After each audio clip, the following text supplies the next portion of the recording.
아멘. 자, 우리 예수님은 부활하셨습니다. 아멘. 예, Jesus is risen. 또 예수님은 지금도 살아계십니다. Jesus is alive. 예수님 살아계셔요. 오늘 우리 교육부 박민수 학생이 대표 기도 해주셨는데 너무 감사하고요. 주일 예배는 그 한 주간을 살아갈 수 있는 힘을 줘요. 부활주일 예배는 우리가 1년을 살아갈 수 있는 힘과 능력을 줍니다. 부활의 주님을 체험할 때 우리 한 해의 삶이 능력 있는 삶이 되리라 믿습니다. 비록 우리 삶에는 슬픔도 있고 아픔도 있고 절망도 있어요. 없지 않습니다. 생각하면 화가 나는 일도 있고 머리 아픈 일들도 있지만 그럼에도 불구하고 지금도 살아계신 주님이 우리와 동행하신다는 믿음을 가질 때 그 모든 것들을 당당하게 이기고 승리하게 될 줄로 믿습니다. 우리 설교 노트에도 보시면 나와 있겠지만요. 우리 예수님의 죽음은 다른 기타 종교나 어떤 유명한 성인들의 죽음하고는 다르다고 했어요. 예수님의 죽음은 모두를 위한 대속의 죽음이셨고요. 또 예수님의 부활도 다른 종교와는 비교할 수 없는 특징을 가지고 있습니다. 우리 스리랑카의 불교 사원인 투파라마 다고바에는 석가모니 불교의 시조인 붓다의 뼈가 안치되어 있다고 합니다. 석가모니 부처의 뼈가 안치되어 있는 사원이 스리랑카에 있다고 해요.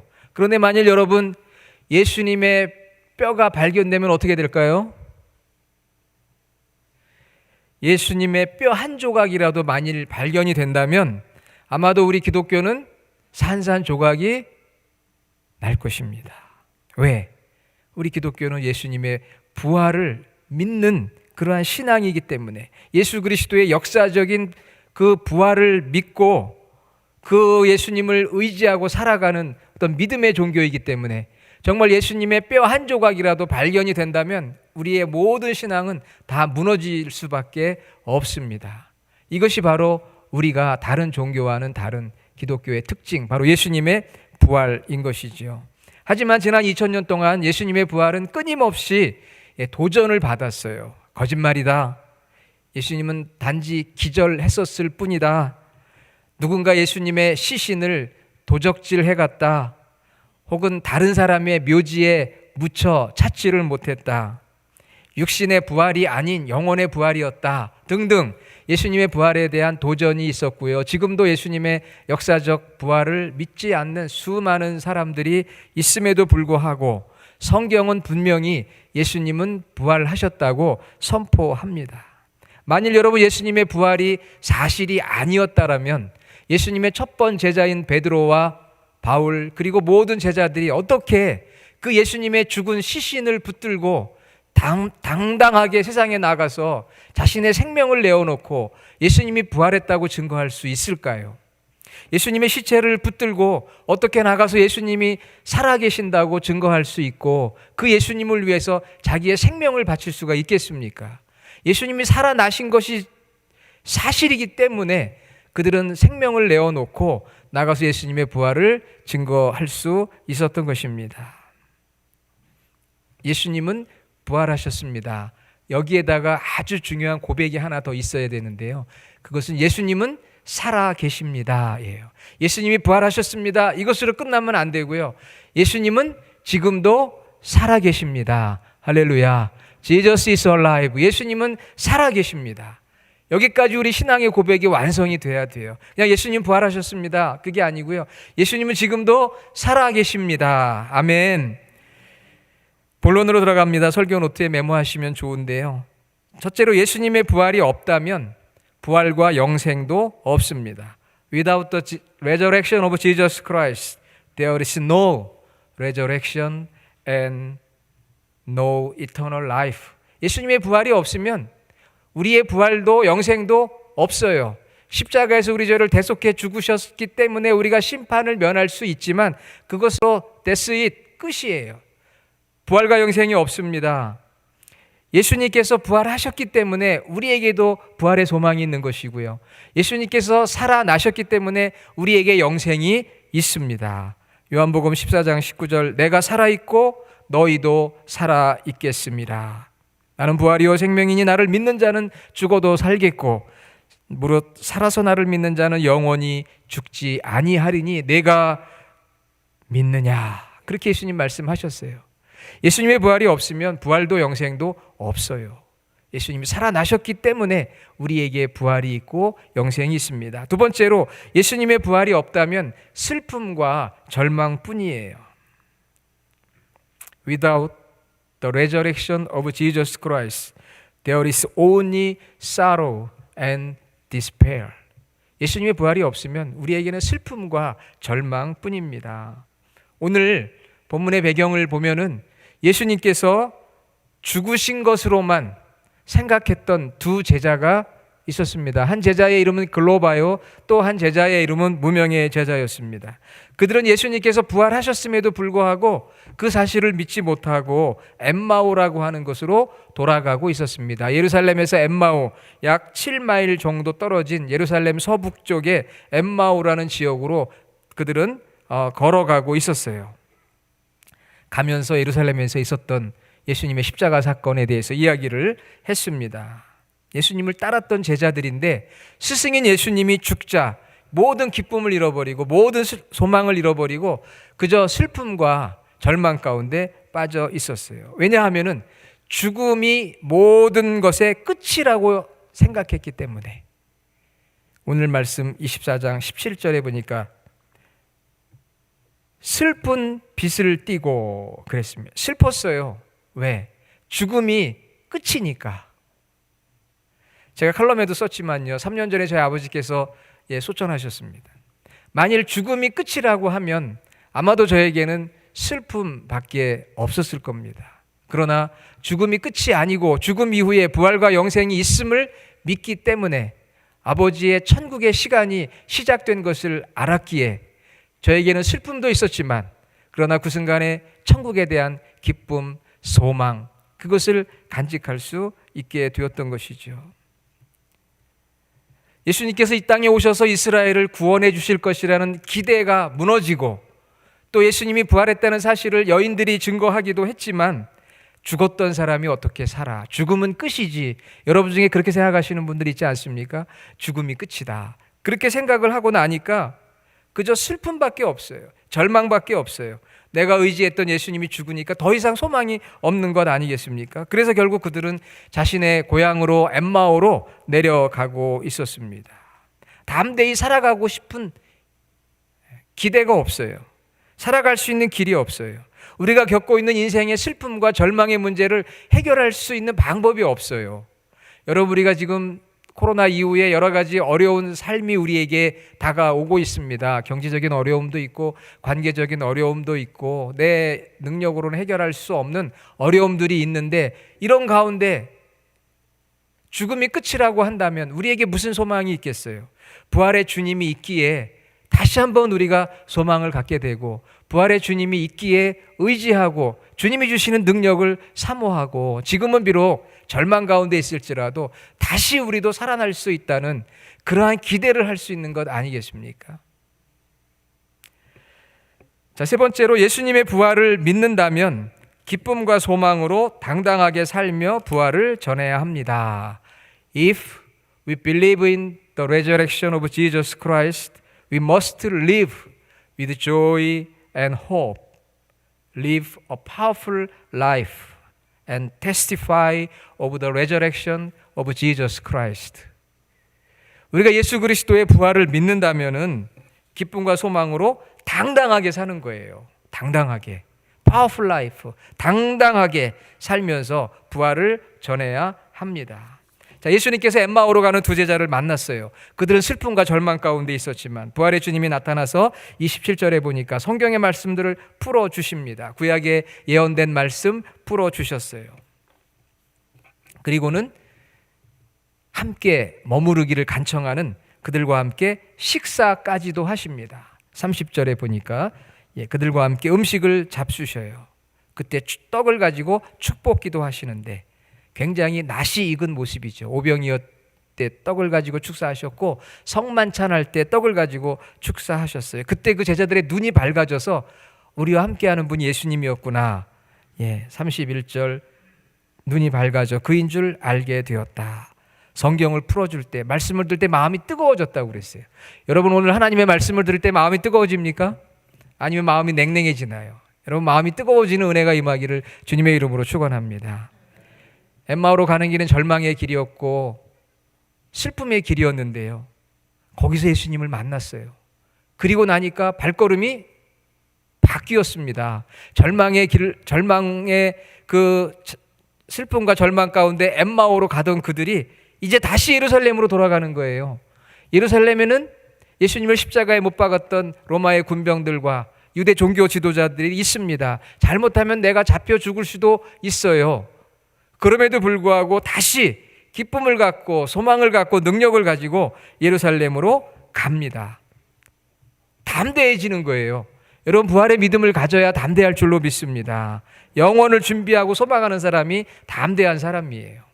요즘같이 위축되고 있는 시대에 이터널 라이프, 영원을 준비하고 소망하는 사람만이 담대할 수가 있어요.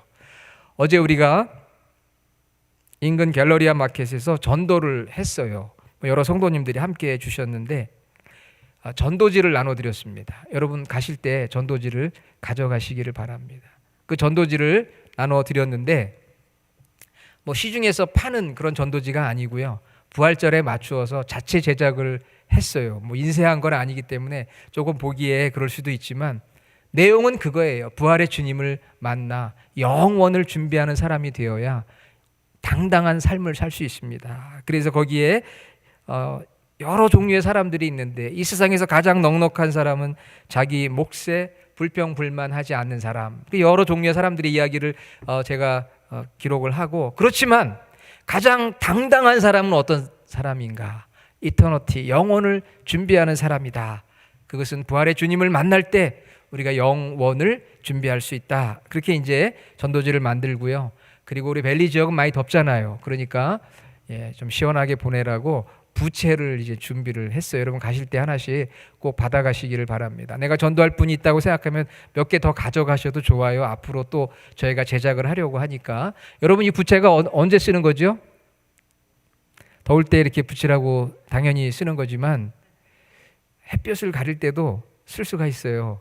물론 자외선 차단하는 그런 고급스러운 부채는 아니지만 그래도 잠시라도 햇볕을 이렇게 가릴 수도 있고, 또 요즘 저처럼 막 그냥 이렇게 설교를 하다 보면 침도 튀길 수 있거든요. 그러니까 상대방이 얘기할 때 이 코로나 시대에 잠시 입을 또 가릴 수도 있고 다양한 용도로 사용할 수 있는 것이 바로 부채고요. 저는 또 그걸 보면서 이거 혹시 이걸로 파리를 잡으면 어떨까 이런 생각도 했는데 저희 집 사람이 그러더라고요. 그거 파리 잡으면은 그거 지저분해지니까 파리만큼은 파리채로 잡아달라고 그렇게 부탁을 해가지고 제가 파리 잡는 데는 사용 안 하려고 합니다. 정말 우리의 입을 가려서 침 튀기지 않게, 바이러스 전파되지 않게 사용할 수도 있고요. 햇볕을 가릴 수도 있고, 더울 때는 시원해요. 여러분 한번 붙여보세요. 그래서 어제 저희들이 이 부채와 전도지를 가지고 나가서 우리 갤러리아 마켓에서 이렇게 복음을 전하다가 우리 이대교 목사님 만나가지고 또 스타벅스 커피도 사주시고 너무 감사했는데, 이제 들어오고 나가는 분들에게 해피 이스터, 교회 나가세요, 예수님 믿으세요, 그리고 전달해 드렸거든요. 그런데 이제 그 중에 어떤 가족 몇 분이 있었어요. 우리 집사님이 이렇게 이제 만나서 대화를 했는데 이분들은 한국 부산에서 여행을 오신 분들이었어요. 한국에서 전혀 교회를 다니지 않는 분들. 그런데 여기 오신 거예요. 그래서 저희들이 부채와 전도지를 주면서 한국에 가시면 꼭 교회를 찾으셔서 예수님 믿고, 여기 어린 자녀들이 있더라고요. 어린 자녀들 신앙의 교육을 시켜야 됩니다. 그렇게 이제 부탁을 드렸더니 굉장히 긍정적으로 반응을 하시는데, 그분들도 아마 돌아가서 생각해 볼 것 같아요. 야, 미국까지 갔는데 미국에서 마켓에서 우리가 전도를 받고 부채를 선물로 받았는데 이게 뭔가 뜻이 있지 않을까. 그래서 나도 정말 미국에 있는 그분들이 간절히 부탁한 것처럼 교회 나가서 신앙생활을 해야 되겠다. 할렐루야. 그렇게 기도하는 거예요. 우리 교회는 되지 않을지언정 그분들이 예수님 믿으면 하나님 나라 확장되는 거 아니겠습니까? 한국에 가서 꼭 신앙생활 했으면 좋겠다. 하나님의 은혜로 또 부채라 그런지 잘 받으시더라고요. 모두가 기쁨으로 전했어요. 분위기가 참 좋았어요. 어떤 분은 카트에 물건을 가득 싣고 있었기 때문에 받을 손이 없어요. 따라가서 부채를 전해주기도 하고 그 카트에 있는 물건을 내려 함께 트렁크에 넣어드리기도 하고, 또 그 칼트를 리턴해서 또 갖다 드리기도 하고, 그런 서비스까지 해가면서 우리가 전도를 했습니다. 그 전도하는 그 마음 참 기뻤어요. 참여하신 분들 중에 우리 장로님들이 있었는데, 우리 매주 합시다 막 이렇게 또 막 열정적인 얘기를 해주셔가지고 은근히 부담이 되더라고요. 장로님들이 매주 하자니까. 그래서 앞으로 열심히 우리 벨리 지역의 벨리에 있는 한인들에게 부채가 전부 주어지는 순간까지 뭐 이런 생각도 해봤습니다만, 우리 열심히 복음 전하면 좋겠어요. 왜냐하면은 부활의 주님을 믿으면 담대해져요. 어떻게 이런 거를 전달해줘. 미국에서는 이렇게 개인 사생활 침해하면 안 되는데, 그럴 수도 있거든요. 하지만 믿으니까, 그 영혼이 구원받아야 되니까, 예수님 때문에 당당한 삶을 살아야 되고 미래를 준비해야 되니까 믿으세요 하고 전해줄 수 있는 거거든요. 자, 네 번째로, 지금도 살아계신 예수님을 만날 수 있는 것은 말씀 속에서 만나요. 예수님께서 구약의 말씀을 풀어서 27절에 모세와 모든 선지자의 글로 시작하여 자기에 관한 것을 자세히 설명하시니라. 32절, 성경을 풀어주실 때 마음이 뜨겁지 아니하더냐. 부활하신 주님을 구약의 예언과 신약의 복음서를 통해서 우리가 만날 수가 있어요. 말씀 속에서 부활의 주님 만납니다. 그리고 그 예수님께서 제자들을 또 어떻게 만나 주셨느냐. 저들과 함께 식사하면서 떡을 떼어 자기들에게 떡을 떼면서 같이, 30절, 음식 잡술 때 떡을 가지사 축사하시고 그들에게 주시니 31절, 눈이 밝아져 그인 줄 알아보더니. 여러분, 교제예요. 펠로우십. 지금도 살아계신 예수님을 말씀과 교제의 은혜 속에서 만나 동행할 수 있습니다. 부활하신 주님을 말씀 속에서 만나고요, 교제 속에서. 어떤 교제입니까? 오늘 우리가 성찬하잖아요. 이 떡과 포도주가 예수님의 피와 살을 상징합니다. 우리가 이 떡과 포도주를 받으면서 주님을 만나는 뜨거움이 있고요, 그리스도의 몸된 교회 성도들과의 뜨거운 교제 속에서 우리는 부활의 주님이 역사하시는 것을 체험하게 됩니다. 뿐만 아니라 예수님과의 교제 속에서, 예배 속에서, 펠로우십 속에서 만나요. 예배, 하나님과의 교제, 기도, 하나님과의 교제, 성찬, 하나님과의 교제, 성도의 교제 속에서 우리가 부활의 주님을 만나게 됩니다. 칼 바르트라고 하는 신학자는 인간의 최후 목표는 죽음이 아니고 부활이다. 보네포 목사님은 부활의 관점에서 사는 것이 부활절의 의미이다 그랬습니다. 여러분, 우리는 예수 그리스도의 십자가와 부활의 관점에서 살아야 돼요. 그것이 그리스도인의 삶이고 구원받은 성도의 열매입니다. 우리가 예수님의 십자가 죽음에 의해서 용서받았고, 이제는 예수님의 부활의 능력 속에서 새로운 삶을 살아가야 될 줄로 믿습니다. 엠마오로 가는 낙심한 제자들을 찾아오셔서 다시 저들에게 기쁨과 소망과 담대함을 불어넣으신 주님은 오늘 이 자리에도 함께 하셔요. 영으로 함께 하십니다. 볼지어다 내가 세상 끝날까지 너희와 항상 함께 있으리라. 마태복음 28장 20절. 그 부활의 주님이 우리에게 원하는 건 단 하나예요. 부활의 믿음을 가지라. 부활의 믿음을 가지라. 부활의 믿음을 가진 자에게 함께 하셔 동행하시되 영원까지 함께 하시는 그 예수님, 여러분과 평생에 동행하시는 주님이심을 믿고 주님과 동행하는 능력 있는 삶이 되기를 간절히 주의 이름으로 축원합니다. 아멘.